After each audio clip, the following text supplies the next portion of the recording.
नमस्कार, आप सभी का स्वागत करती हूँ भारत 24 पर। मैं हूँ आपके साथ पूर्णिमा मिश्रा और वक्त है दहाड़ का।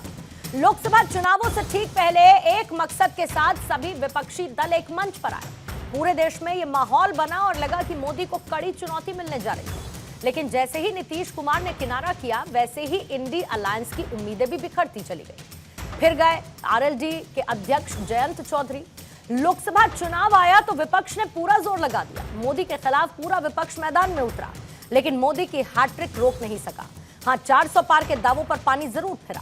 लोकसभा चुनावों से पहले कांग्रेस मध्य प्रदेश, छत्तीसगढ़, राजस्थान में बीजेपी से हार चुकी है, लेकिन 24 की शुरुआत अच्छी रही और लोकसभा में कांग्रेस 99 सीटें जीतकर सबसे बड़ी पार्टी बनी। Rahul Gandhi leader of opposition चुने गए, लेकिन उसके बाद हरियाणा और महाराष्ट्र की हार ने फिर से हौसलों को कमजोर कर दिया है और अब लीडरशिप को लेकर संकट गहराने लगे हैं।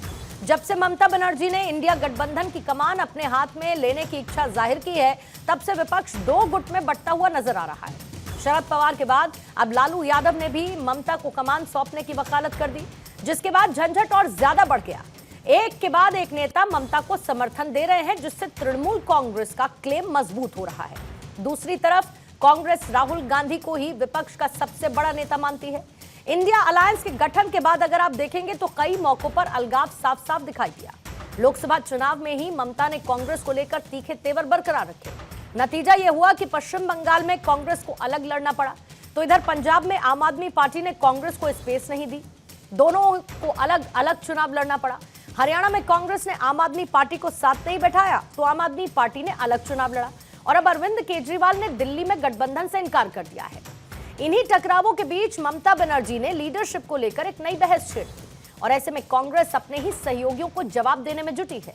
आज की दहाड़ में इंडी अलायंस के नेतृत्व संकट पर करेंगे चर्चा, लेकिन उससे पहले सुनिए कैसे लालू यादव ने ममता की लीडरशिप पर मोहर लगाई और फिर कैसे शुरू हुआ आपसी घमासान। कांग्रेस उसकी आपत्ति जता रही है लालू जी। कांग्रेस क्यों जताने से नहीं होगा, ममता को दो न तो ममता जी को दे दिया जाए। हाँ दे दे। देखिए, राहुल गांधी जी के नेतृत्व पर कोई सवाल नहीं उठा रहा है। कोई सवाल राहुल जी के लीडरशिप पर नहीं उठाएगा, ना हम भी उठाएंगे। राहुल जी नेता है हमारे सबके, कांग्रेस के भी नेता, हमारे सबके नेता है। कांग्रेस को समझना चाहिए कि कांग्रेस का लीडरशिप में इंडिया अलायंस फेल हो गया। देश में ठीक बीजेपी का विरुद्ध में जो लड़ाई है वो ठीक से नहीं हो रहा है, तो ममता दी को ले आएंगे लीडरशिप में, उसमें अच्छा ही होगा। वरिष्ठ लोग, भीष्म पितामह भारतीय राजनीति के पिता तुल्य शरद पवार जी ने ये बात कही, उद्धव ठाकरे जी की तरफ से आई, समाजवादी पार्टी की तरफ से आई, अब लालू जी भी उसकी पुष्टि कर रहे हैं। तो यह लोग समझते हैं कि अगर इंडिया ब्लॉक को आगे बढ़ना है तो उसके लिए अगर सबसे बढ़िया क्षमतावान कोई व्यक्ति है तो ममता बंदोपाध्याय हैं। इंडिया ब्लॉक में एक आंतरिक लोकतंत्र है, लोग अपनी अपनी बात रख रहे हैं, ठीक है, रखें।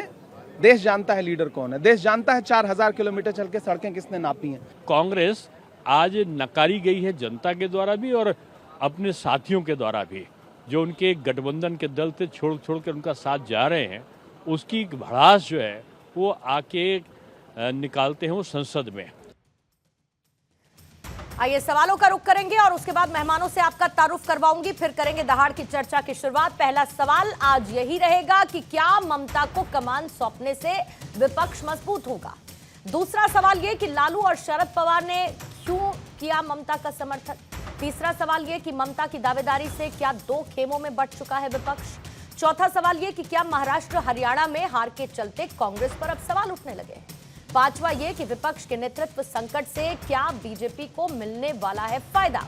हमारे साथ बीजेपी के प्रवक्ता शाजिया इल्मी रहेंगी, आदेश भारद्वाज कांग्रेस के नेता मौजूद रहेंगे, टीएमसी के नेता संजय सरकार स्टूडियो में इस वक्त मेरे साथ मौजूद हैं, डॉक्टर नवल किशोर हैं आरजेडी के प्रवक्ता हमारे साथ चर्चा का हिस्सा बने हुए हैं, साथ ही तहसीन पूनावाला आपसे थोड़ी देर बाद हमारे साथ जुड़ेंगे, राकेश शुक्ला जी हमारे साथ वरिष्ठ पत्रकार के तौर पर मौजूद है, सर्वेश पाठक जी हमारे साथ स्टूडियो में मौजूद है और इसके साथ मुझे शाजिया इल्मी भी तस्वीरों में दिखने लगी हैं, बीजेपी की प्रवक्ता में ज्वाइन इन कर चुकी है। आप सभी मेहमानों का बहुत बहुत स्वागत करती हूं, लेकिन शुरुआत डॉक्टर नवल किशोर आप ही के साथ करना चाहूंगी, क्योंकि लालू प्रसाद के बयान के बाद एक बार फिर से सवाल उठने लगा है कि क्या वाकई में इंडिया अलायंस में नेतृत्व परिवर्तन की जरूरत है। नेतृत्व संकट क्या पिछले कुछ चुनावों में मिली हार के बाद पनपा, जिसके बाद ममता बनर्जी का नाम उन्होंने आगे कर दिया।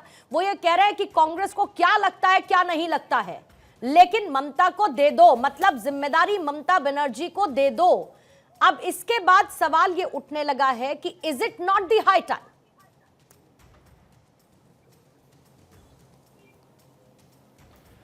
देखिए, इस तरह की बात नहीं है। अगर बात आप समझना चाहते हैं तो उन्होंने जो बात कही है, जो लगातार इस गठबंधन में होते रही है, यह गठबंधन कई मजबूत दलों से बना है। एक कांग्रेस है जिसका अखिल भारतीय उपस्थिति है, और जो रीजनल पार्टी हैं वो हर जगह अपने अपने दम पे और अपने मजबूती के साथ खड़े हैं और बीजेपी से लड़ते रहे हैं। लगभग 8-9 जगह पे जो रीजनल पार्टी हैं इंडिया अलायंस की, वो उनको हराते रहे हैं। यहाँ पर बात रखने की स्वतंत्रता है, आंतरिक लोकतंत्र है। इस चीज को अगर आप कहें कि टूटने जा रहा है, टूटने वाला नहीं है। यहाँ पर एकता चट्टानी है और तभी हम उसी के साथ लड़ाई लड़ रहे हैं।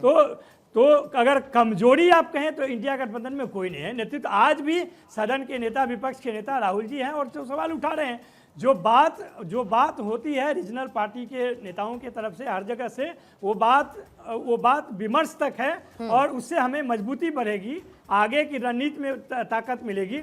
हम यहाँ पे सुपीरियर और सबऑर्डिनेट नहीं है। रीजनल पार्टी और नेशनल पार्टी जरूर है, लेकिन जो सबकी उपस्थिति है, जो यहाँ पर भूमिका है, वो मजबूती से अपनी निभा रहे हैं। और हर पार्टी के जो नेता हैं वो मजबूत हैं।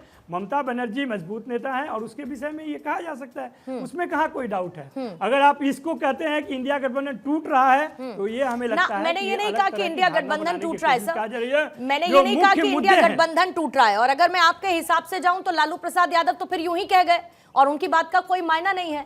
आपने कहा कि राज्यों में रीजनल पार्टीज मजबूती के साथ आई। आपने कहा कि राज्यों में रीजनल पार्टीज मजबूती के साथ आई। मैं जरा काउंट कर लेती हूं जितना मुझे याद है, और अगर मैं भूल जाऊं तो आप ऐड ऑन कर दीजिएगा। जम्मू कश्मीर में नेशनल कॉन्फ्रेंस जीती, फिर इसके बाद आप झारखंड आ जाइए, जेएमएम जीती, ठीक। फिर उसके अलावा रीजनल पार्टीज का जिक्र अगर आप टीएमसी, लोकसभा चुनावों में टीएमसी का बंगाल में प्रदर्शन अच्छा नजर आया। फिर उसके बाद उत्तर प्रदेश में समाजवादी पार्टी ने लोकसभा चुनावों में अच्छा प्रदर्शन किया, लेकिन ये जीत की कैटेगरी में नहीं आएंगे। बिहार में आरजेडी का बता दीजिए आप मुझे खुद, अपनी पार्टी का क्या रहा लोकसभा चुनावों के दौरान, कितनी सीटें आई वो आप मुझे बता दीजिए। अब मैं आपको इससे इतर गिना देती हूं। मध्य प्रदेश, छत्तीसगढ़, राजस्थान, महाराष्ट्र, हरियाणा, लोकसभा चुनाव 2024 जिसके लिए आप लोग एक साथ आए थे। मैंने यह पूछा कि नेतृत्व परिवर्तन की इच्छा है क्या लालू प्रसाद यादव की और बाकी विपक्षी पार्टियों की कि इसमें बदलाव अब होना चाहिए? देखिए, ये जो बात आप कह रहे हैं वो तो सब सामने है। हाँ, और इस पर विमर्श और मंथन चलते रहेगा। हाँ। इसमें तो कोई डाउट है नहीं। अगर इस बात को लेकर अगर कोई संशय है तो घटक दलों में बातचीत तो होगी, उसमें कई सारे विचार आएंगे। उसमें इसको आप कहना क्या चाहते हैं, ये सवाल है। अगर आप ये समझना चाहते हैं कि यहाँ पर नेतृत्व परिवर्तन की बात चल रही है तो गलत है। यहाँ पर विचार विमर्श की बात चल रही है।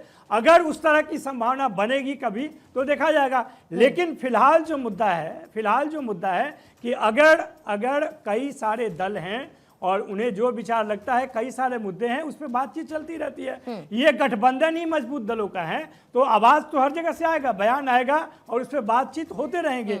इसका कहीं से गठबंधन में कोई कमजोरी है। भाजपा मजबूत कहाँ है? भाजपा तो 400 पार कर रही थी, 240 पे आ गई। आज वह भाजपा बचना चाहती है, इसलिए इन बातों को राष्ट्रीय डिबेट का हिस्सा बनाया जा रहा है। अभी मुझे किसानों पर बात, शाजिया, मुझे अभी ऐसा पता चला है नवल किशोर जी से कि लालू प्रसाद यादव जी ने बीजेपी ज्वाइन कर ली है। मुझे लगता है क्योंकि वो कह रहे हैं बीजेपी ऐसा कहना चाहती है, मुझे ऐसा लगता है कि लालू प्रसाद यादव या बाकी जो नेता नहीं। नवल किशोर जी, आपने कहा कि इसमें नहीं समझने वाली बात क्या है। शाजिया, इसमें क्या कोई नहीं समझ रहा है? अगर ओपन स्टेटमेंट आ रहा है, अगर ओपन स्टेटमेंट आ रहा है तो इसमें क्या नहीं समझ रहा है? अपनी तरफ से अविश्वास जताता है राहुल गांधी जी की योग्यता को लेकर, तो देखिए कैसे छटपटाते हैं लोग। और उनकी बात से सुनकर वाकई में ऐसा लग रहा है कि लालू जी हों, उद्धव ठाकरे हों, शरद पवार जी हों, कीर्ति आजाद हों, ममता बनर्जी खुद हों, सारे के सारे अबू आजमी हों, वो सब लगता है भाजपा ज्वाइन कर गए हैं, क्योंकि उन सब लोगों के मन में राहुल गांधी की क्षमता को लेकर, उनकी कैपेबिलिटी को लेकर ढेर सारे सवाल हैं और संदेह हैं। एक पहली बात तो ये, और देखिए आपने देखा किस तरह से अभी अविश्वास प्रस्ताव लाया गया।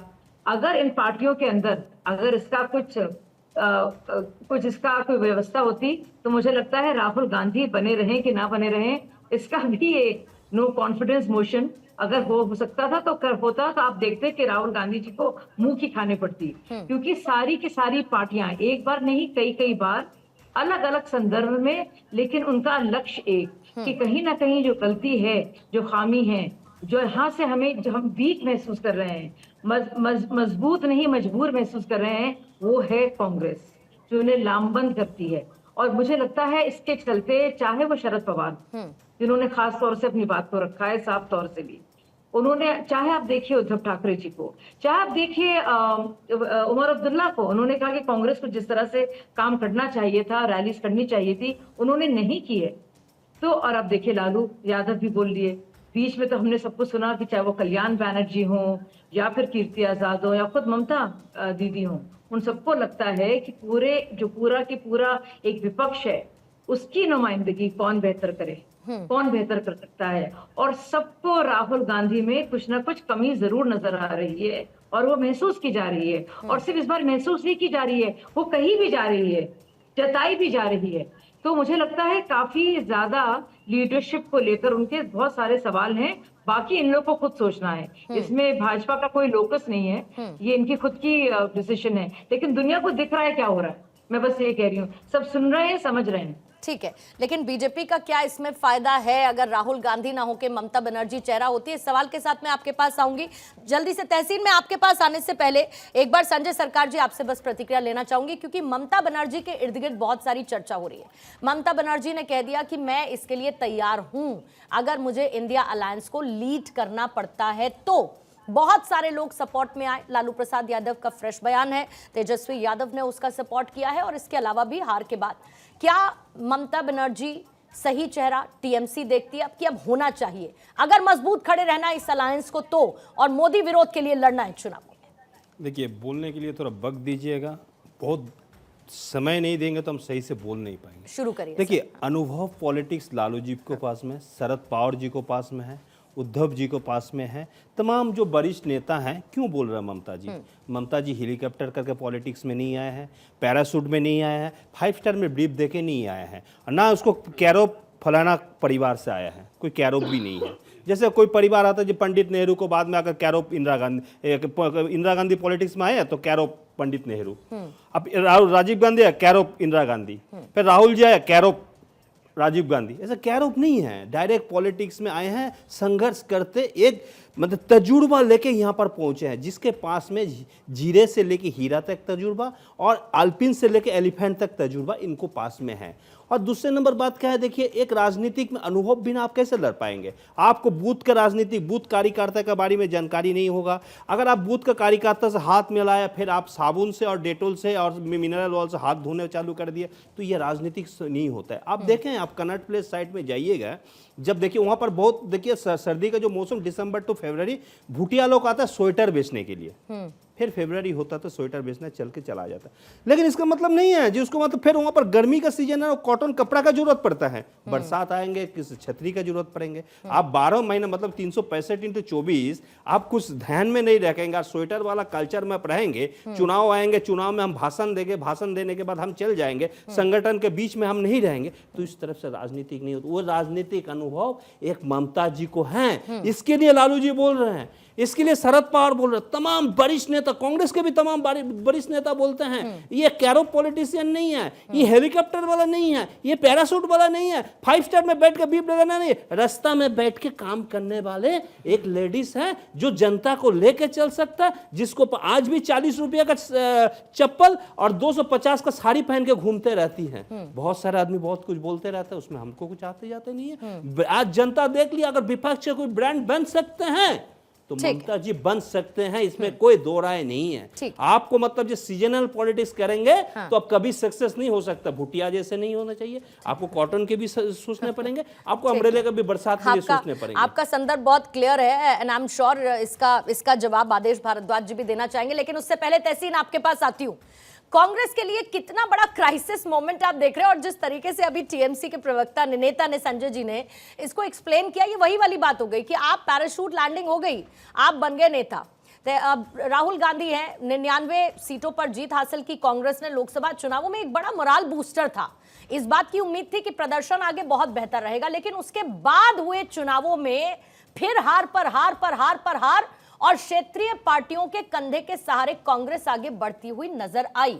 क्या आपको लगता है कि ये विरोध के स्वर इसीलिए उठने लगे हैं नेतृत्व परिवर्तन के, कि होना चाहिए, अगर मोदी के खिलाफ लड़ना है, मजबूत चेहरा होना होगा?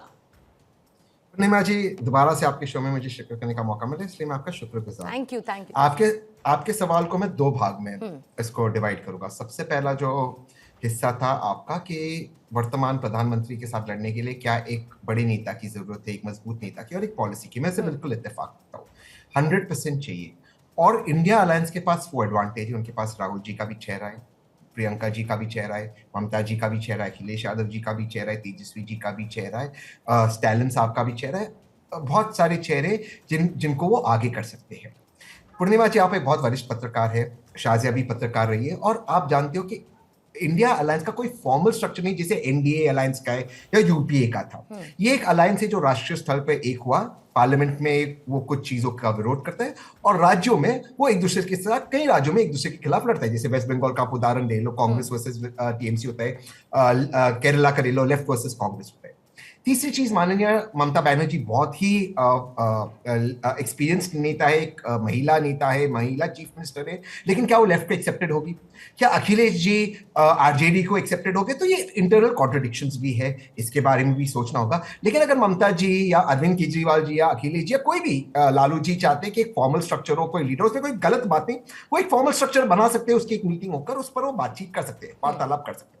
लेकिन एक मुहावरा है पूर्णिमा जी, आप इसको अप्रिशिएट करेगी, बेगानी में शादी में अब्दुल्ला दीवाना। ये बेगानी शादी में भाजपा का ही दीवानी हो रही है।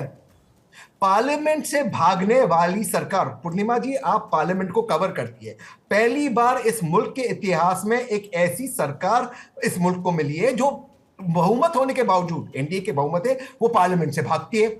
उस दिन 50,000 रुपए के लिए पार्लियामेंट को भंग कर दिया, कल परसों सोरस के कुछ फाउंडेशन के ऊपर भंग कर दिए। सोरस के फाउंडेशन के ऊपर शमिका रवि जो प्रधानमंत्री को एडवाइस देती है, वो उस ओपन सोरस से उसने उस ओपन सोरस की वो उसको रेसिपिएंट है, उसके डोनेशन पर जाकर विदेश में पढ़ाई की है। अब उनको सैक करेंगे प्रधानमंत्री जी?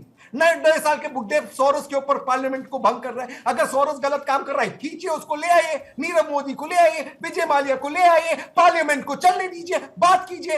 लेकिन बात करना नहीं है, भागना है, सिर्फ मन की बात करना है, काम की एक बात इनको समझ में नहीं आती। इसीलिए ये जो है इसमें इस आग में घी डालने का काम कर रहे हैं। आग जो इंडिया अलायंस की जो आग है, मोमबत्ती की रोशनी है, ये रोशनी फैलाना चाहते हैं, और ये जो है मणिपुर की आग लगाना चाहते हैं। ये फर्क है दोनों इंडिया अलायंस और एनडीए अलायंस के बीच में। नहीं होना चाहिए और क्या हो रहा है, दोनों में तथ्यात्मक कुछ अंतर भी तहसीन नजर आते हैं ना, उन तथ्यात्मक अंतर को थोड़ी इग्नोर कर सकते हैं। और शाजिया ने तो फौरन कहा कि ये तो इनका मैटर है, इसमें हमारा कोई लेना देना है नहीं, ये क्या डिसाइड करते हैं। लेकिन शाजिया फिर भी तहसीन पूछ रहे हैं कि बेगानी शादी में बीजेपी क्यों दीवानी हो रही है?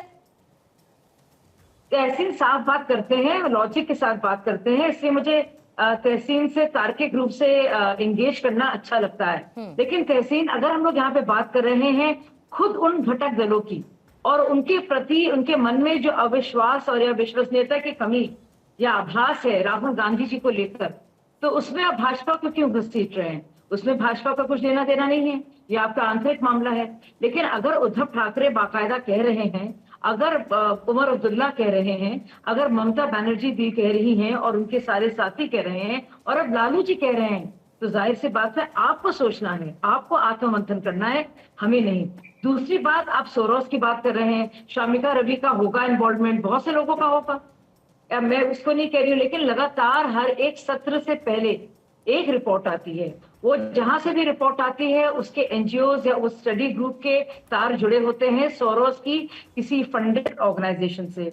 और लगातार चाहे वो ओसीसीआरपी हो या AFL-PL हो, आप देखिए, और एक ऐसी संस्था जिसमें सोनिया गांधी बाकायदा सह अध्यक्ष हैं और जो संस्था अपने आप कश्मीर को दिखाती है एक आजाद मुल्क के तौर पर बनना और उसको प्रपोर्ट उस धारणा को, तो मुझे लगता है ये चिंता का विषय होना चाहिए, लेकिन हम उसकी बात नहीं कर रहे हैं। इसलिए आप उसकी बात अगर करना मैं करूंगी, लेकिन अभी बात हो रही है आपकी अपनी ही पार्टी राहुल गांधी जी ने जिस तरह से नीतीश जी की मदद के साथ सबको जोड़ा था, सबने जब की थी सबके सामने, तो उसका क्या हो रहा है?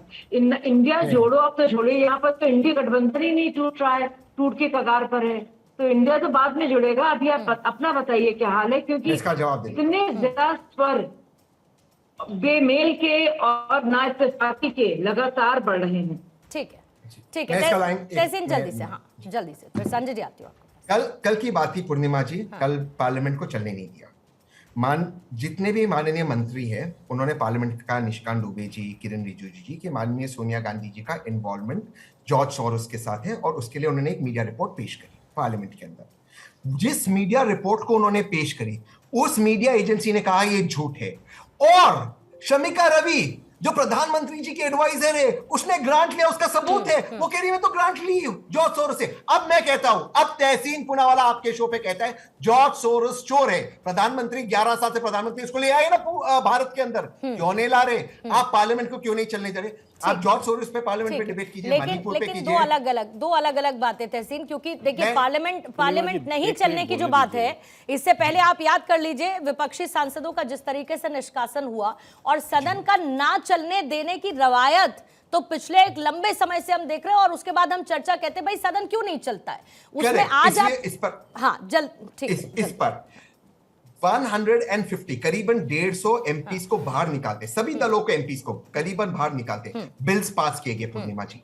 पहले भी एमपीस को बाहर निकाला गया, असेंबली से भी एमपीस को बाहर निकाला जाता है, मैं उसमें बातचीत नहीं कर रहा हूं, लेकिन एमपीस को बाहर निकालने के बाद आप बताइए पूर्णिमा जी बिल्स कब पास हुए? ये वो सरकार है, और जो काम माननीय स्पीकर साहब, लोकसभा स्पीकर और माननीय उपराष्ट्रपति चेयरपर्सन राज्यसभा कर रहे हैं, उस पर हमें चिंता होनी चाहिए। उनका रोल जो है वो न्यूट्रल नहीं, बीजेपी के कार्यकर्ता का रोल। एक लास्ट चीज जो हमें टीएमसी के दोस्त कह रहे थे जाने से पहले, सरकार जी कह रहे थे, वो उस व्यक्ति को कोट कर रहे हैं, मैं अभी भी कह रहा हूं ममता जी को, वो उस व्यक्ति को कोट कर रहे हैं जो पहले भाजपा में थे, फिर कांग्रेस में आए, अब जाकर टीएमसी में, भाई वो कहीं और चले जाएंगे, उस एमपी को गंभीरता से मत लो, वो आजाद है, वो कीर्ति उसकी वही है, तो यहाँ से वहां जाते हैं। कीर्ति आजाद की बात कर रहे हैं, लेकिन वो शरद पवार की बात नहीं कर रहे, वो उद्धव ठाकरे की बात नहीं कर रहे, हरियाणा के चुनावों के बाद महाराष्ट्र की प्रतिक्रिया को आप याद नहीं कर रहे। ठीक है संजय जी, जल्दी से 30 सेकंड में आदेश जी आपके पास। मैं एक बोलने दीजिए, जो सुबह काम निकालता है शाम को आते हैं, 500 रुपया रोजगार करने वाला इंसान, शाम को उसका टेंशन रहता है घर में क्या खाना मिलेंगे, बच्चे को पढ़ने का खर्चा मिले, कपड़ा में ना, वो जॉर्ज सोरोस को जानता है ना अदानी को जानता है। 70% ऐसे इंसान है वो जानते नहीं है। हम सदन में कौन विषय से चर्चा करेंगे? हम बेरोजगारी के लेकर चर्चा करेंगे, किसान मुद्दा में चर्चा करेंगे, महंगाई में करेंगे, गैस सिलेंडर 400 से 11 में पहुंच गए हैं। हम किसान को जो फर्टिलाइजर अब ये सब्सिडी में मिलना चाहिए, उसको डीजल सब्सिडी में मिलना चाहिए, जो जनता के लिए, उसके लिए हम सदन में बात करेंगे। हम सोरोस के लिए, अदानी के लिए क्यों बात करने जाएंगे? वो जनता से क्या मतलब है? तो फिर हम सदन में फिर संबल वो जानते नहीं है, जो सोरोस को भी नहीं जानते, अदानी को भी नहीं जानते। सदन में फिर तो सदन में संबल पर भी चर्चा होनी चाहिए, फिर तो सदन में संबल पर भी चर्चा होनी चाहिए कि नहीं होनी चाहिए, या फिर संबल विजिट होना चाहिए, फिर संबल पर भी चर्चा होना चाहिए। मैं आदेश जी से, मैं तहसीन आदेश जी से जल्दी से एक प्रतिक्रिया लेना चाहूंगी, क्योंकि हेडलाइंस का भी वक्त हो रहा है, फिर उसके बाद सर्वेश जी और राकेश जी, माफी चाहूंगी आपको इंतजार करा रही हूं। जल्दी से आपके पास आते हुए आदेश भारद्वाज जी, राहुल गांधी पर क्या भरोसा नहीं रह गया है विपक्ष को, और ममता बनर्जी को कांग्रेस कैसे देखती है? क्योंकि राहुल गांधी और ममता बनर्जी की ट्यूनिंग हमेशा से बड़ी अच्छी रही है, और इनफैक्ट ममता बनर्जी ने ही कहा था कि मुझे राहुल गांधी बड़े पसंद है। पूर्णिमा जी, राहुल गांधी हर देश के नौजवान को पसंद है, किसान को पसंद है, कारखानों में काम करने वाले उन मजदूरों को पसंद है, जिन लोगों को इस बीजेपी की सरकार से बहुत उम्मीदें थी, और जो कहते थे कि योग्यता के आधार पे नौकरी देंगे, जो कहते थे कि किसानों की आय डबल करेंगे, जब उनके सपने चकनाचूर करती है ये सरकार, तो वो तमाम लोग कांग्रेस इंडिया गठबंधन की तरफ देखते हैं, और उसी का ये परिणाम है कि जो सरकार 400 की गिनती गिनवाती थी, वो 400 के बजाय 240 पे रह जाती है और इंडिया गठबंधन पूरी मजबूती के साथ आता है। वो छोड़िए ना, इंडिया गठबंधन क्या कर पा रहा है सर, उसकी बात करते हैं ना। इंडिया गठबंधन क्या कर पा रहा है, मैं उसकी बात करती हूँ। राज्यों में मिली हार पर हार, राज्यों में मिली हार पर हार, लोगों का विश्वास, जनता के बीच कन्विंस। आप कहते हैं राहुल गांधी पूरे देश की जनता को पसंद है, अरे तो देश की जनता को कन्विंस क्यों नहीं कर पाए 24 के चुनाव में, राज्यों के चुनाव में क्यों नहीं कन्विंस कर पाए? हरियाणा को तो सोचा था ना आपने कि हाथ में प्लेट में सर्व्ड है, हरियाणा आप लोग जीत रहे हैं, क्या हो गया, क्यों नहीं जीत पाए, क्या हो गया सर? पूर्णिमा जी, हरियाणा के अंदर किस तरह से छल कपट किया गया वो सब सामने आ जाएगा। अरे सर, जनता को बेवकूफ बताते हैं फिर आप लोग, फिर आप जनता को बेवकूफ बताने की कोशिश करते हैं। मेरा बहुत सीधा सा सवाल है सर, फैक्ट्स पर बात करते हैं ना, फैक्ट्स पर बात करते हैं। अभी अभी क्या कहा कि नवल साहब ने, एक सेकंड, नेता और सीजीआई रहेंगे लेकिन सरकार उनको बाहर कर देती है और अपने चाहते हुए मंत्री को लेके आती है। ये सवाल खड़े करते हैं। जरा संजय जी का और नवल जी का नाम उनका ठीक करेंगे। प्रधानमंत्री के द्वारा बनाए हुए कानूनों को असंवैधानिक करार दिया जाता है।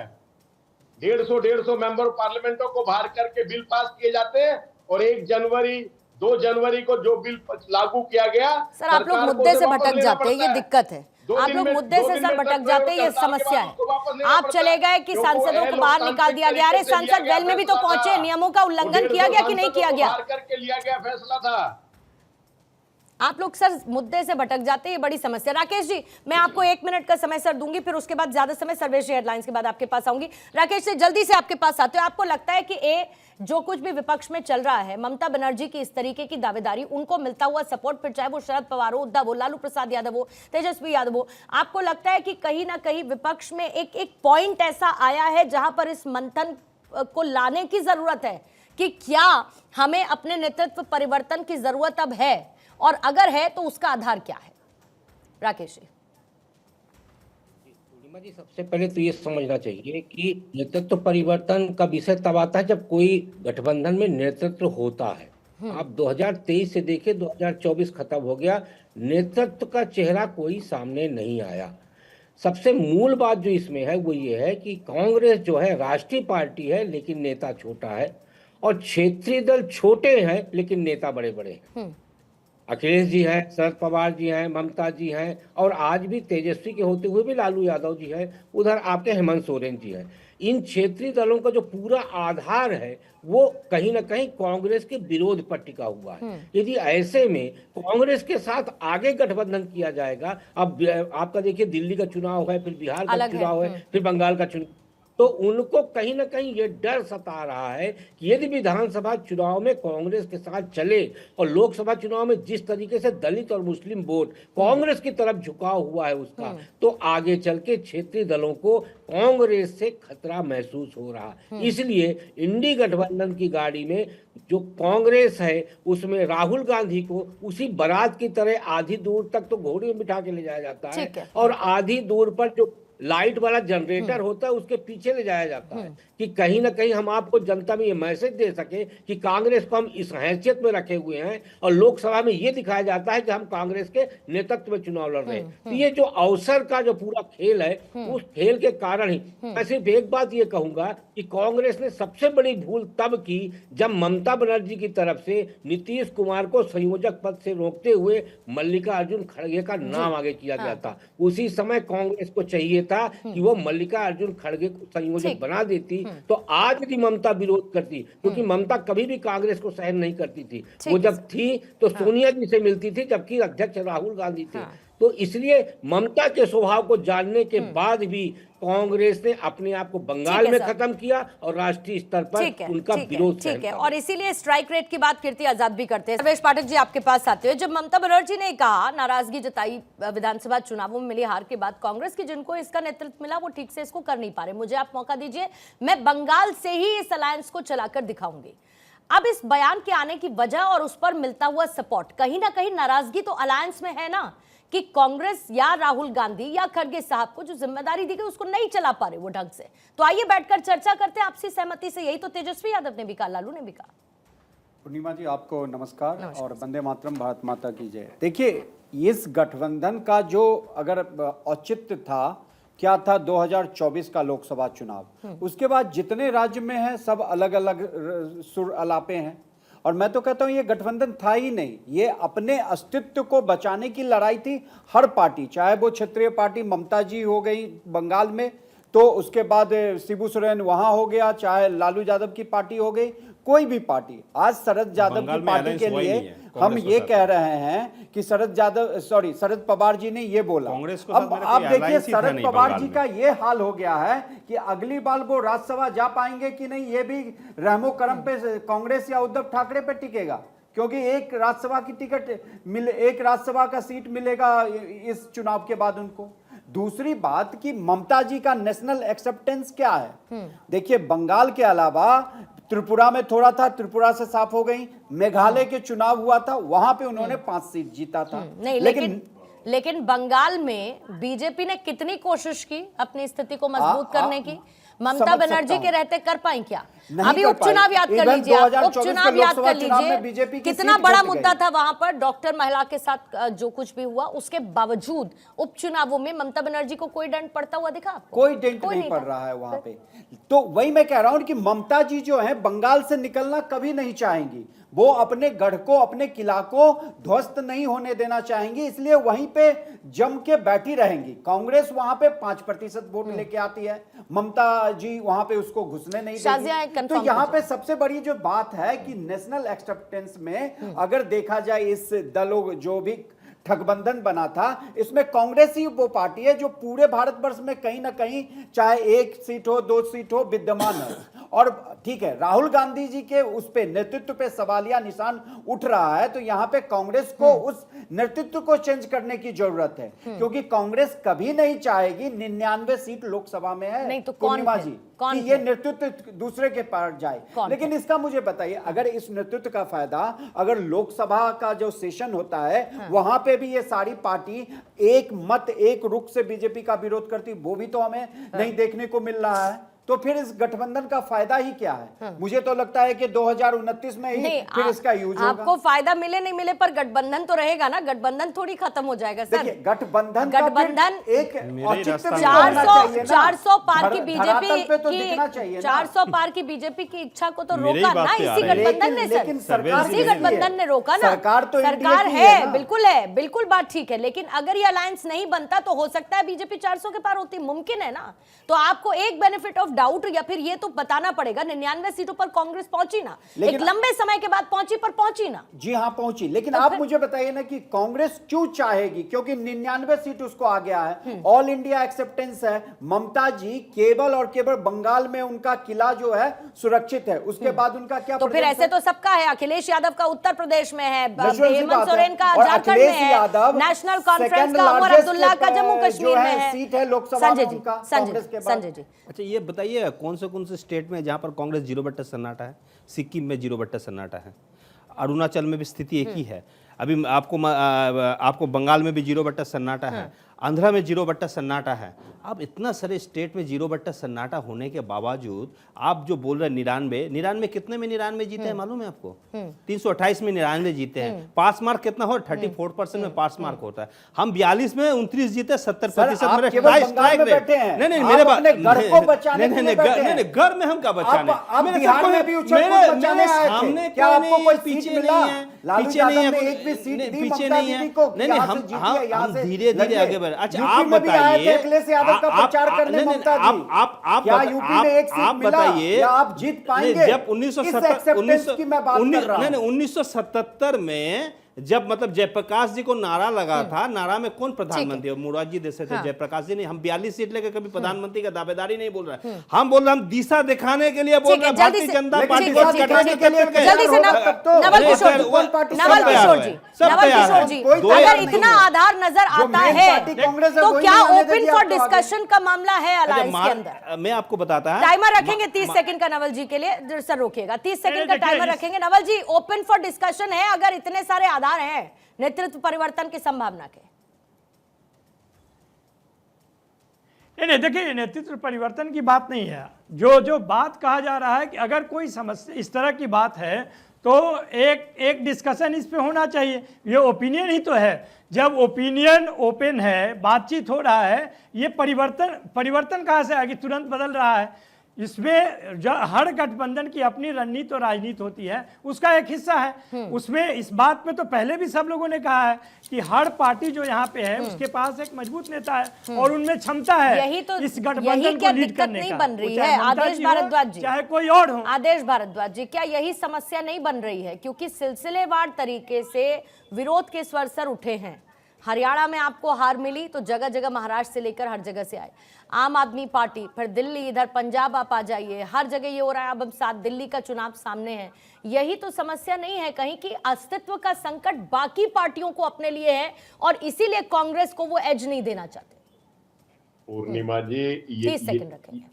पूर्णिमा जी, ये समस्या नहीं है, ये गठबंधन की खूबसूरती है कि इंडिया गठबंधन के अंदर ऐसे छत्रप हैं जिनको पूरे हिंदुस्तान में जाना जाता है। भले ही एक राज्य में सरकार हो, लेकिन उनका वजूद अपने राज्य से बाहर भी है और उनकी क्रेडिबिलिटी भी जगह जगह है। वही इंडिया गठबंधन के नेता है। भारतीय जनता पार्टी के गठबंधन में 40 से ज्यादा राजनीतिक दल हैं, लेकिन उनके नेताओं के नाम लोग नहीं जानते। हमारे गठबंधन के नेताओं के नाम लोग जानते हैं।